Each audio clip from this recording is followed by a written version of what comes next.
Welcome to Indai's Japanese Kanji. Kanji for today.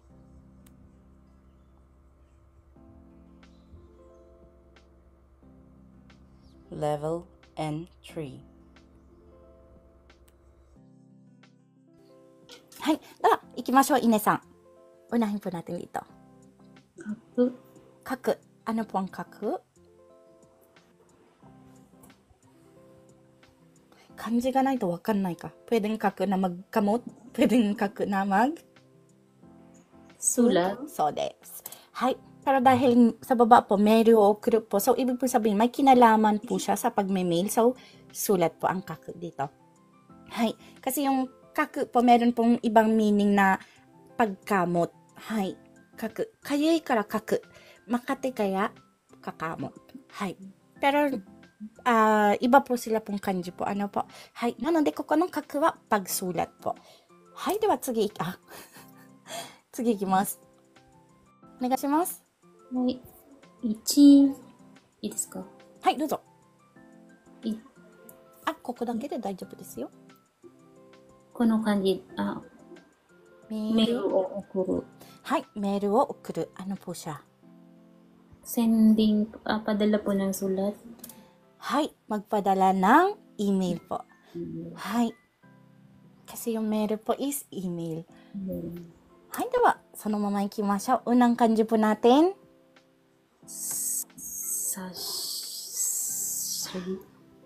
Ray? Ray. Hai, ginagamit po siya sa Oray. Hai, ano po ang oray? Pagpapasalamat. Pasasalamat. Pasasalamat po yung noun po niya. Ano po? Ngayon, pag sinabi pong ore moshiagemasu. Moshiageru means pagsabi, pagpaparating ng salita po. Ano po? Pag sinabi pong pagpaparating ng pasasalamat. Ore moshiagemasu. Hai. Pagpaparating ng aking pagpapasalamat. Pagpapasalamat. Hai. Pati ako nabubulol. Hai. So, next kanji po tayo. Nani? Ukagaw. Hai. Ukagaw. Ginagamit po siya. Ganun din po. Ukagaw? Hai. Meaning po niya, alam niyo po meaning niya? Ubuite na. Dajabu. Dajabu yo? Bumisita or tanong. Hai. Ang ukagaw po dito sa Japan, dalawa po ang meaning. Bumisita o kaya naman magtanong. Hai. Paano gagamitin yung bumisita? Watashi, Inday ga Ine-san no tokoro ni ukagaimasu ne. Hai, ukagaimasu ne. Ibig po sabihin, ako po si Inday. Pupunta po ako, bibisitahin ko po kayo, Ine-san. Hai. Ganyan po. Ngayon naman po, paano po gamitin po yung magtanong? Ine-san, 少し伺ってもよろしいですか? Ibig po sabihin nun, Ine-san, maaari po ba akong magtanong ng kaunti? Yan pa ang meaning niya po. Yung ukagaw po, polite na po siya. Ginagamit po siya more on sa business na usapan. Hi. Marami na pong lalabas ngayon kasi patapos na po tayo sa entry. So, marami na pong mga business word na pag-aaralan po natin po. Ano po? Hi.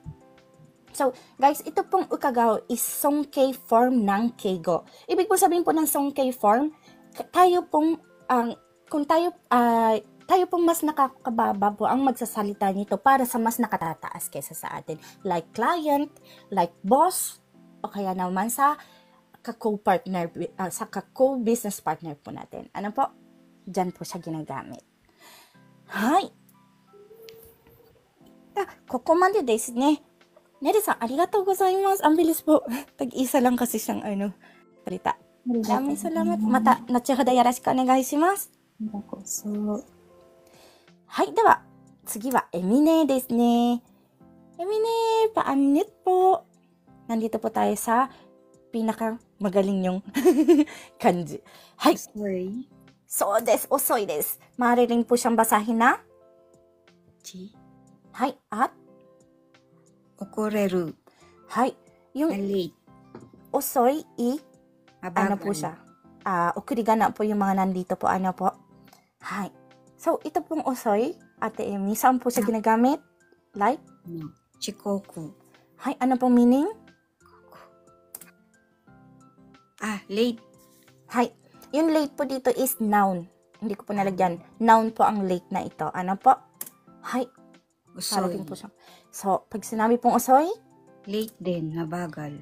hi. Matagal o kaya naman mabagal. Hi. So, des. Parehas po siyang adjective po. Ano po?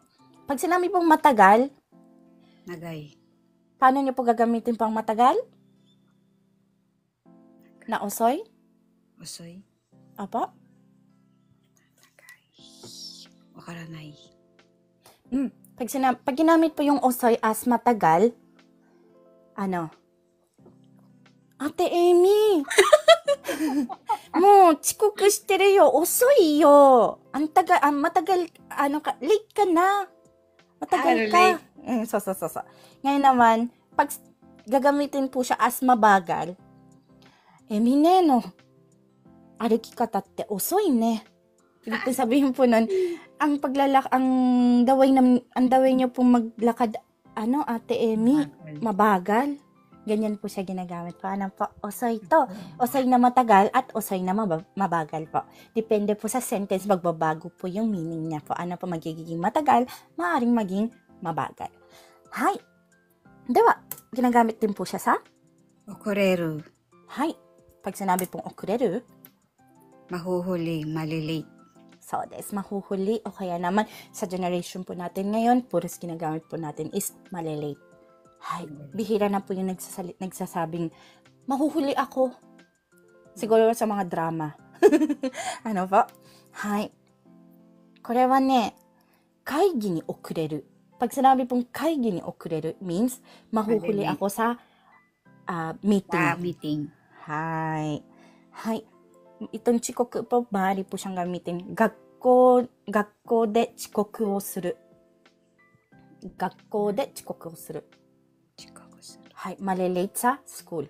はい。では次いきます。 Taki.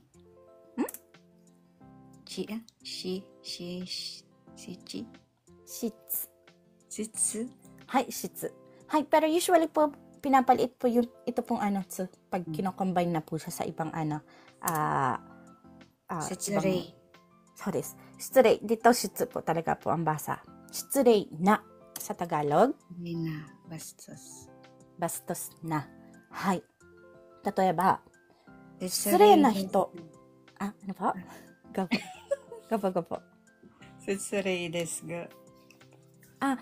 Des ga naman po siya, hindi na po siya na. Yun na po kasi, itong na is ito, na po. Parehas po sila, ano po. Pag sinabi pong, 失礼な人, bastos na tao. Hay. Ngayon, pag wala pong na, bastos lang po ang ibig sabihin nito po. Ano po? Bastos. Ano po siya? Noun po. Magiging noun po siya pag wala ito. Hay. Setsurei suru. Hay. Pag sinabi pong 失礼する, Excuse me.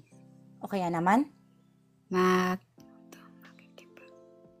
nakulangan po ng ay verb. Makikibagay. Makikibagay. Hindi.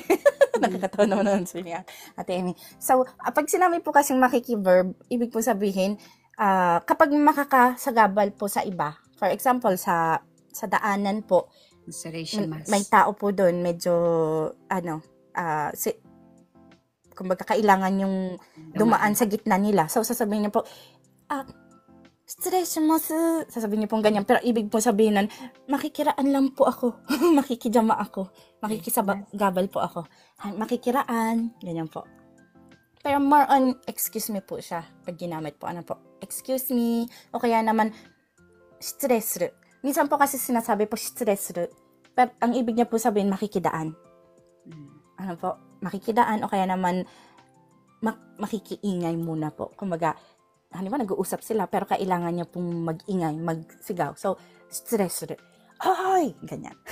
Bigla kayong sisigaw sa mas doon sa kausap niyong napakalayo. Hay. Pero more on excuse me po talaga po ang ano niya, ang meaning niya. Depende po sa sentence po, medyo nagbabago lang po yung meaning niya po. Ano po? Hay.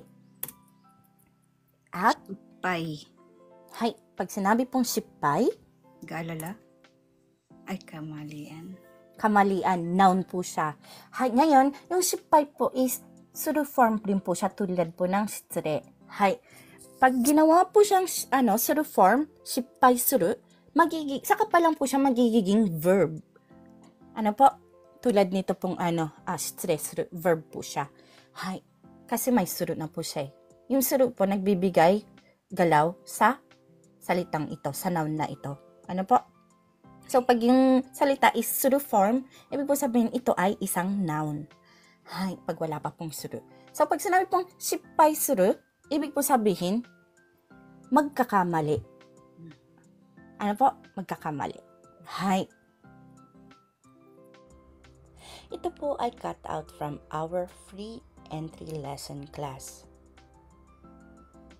Sa taong 2025, may free entry lesson class po tayo sa TikTok tuwing MWF at 8 p.m. Japan time. Kung nais niyo pong sumali, maaari niyo po akong hanapin sa pangalang Inday in Japan o @Mark_Inday in JP. Please follow me and stalk me sa araw at oras na aking nabanggit. Thank you for watching and please continue supporting me, follow me, and share my videos for more contents. Maraming salamat po. Hanggang sa muli.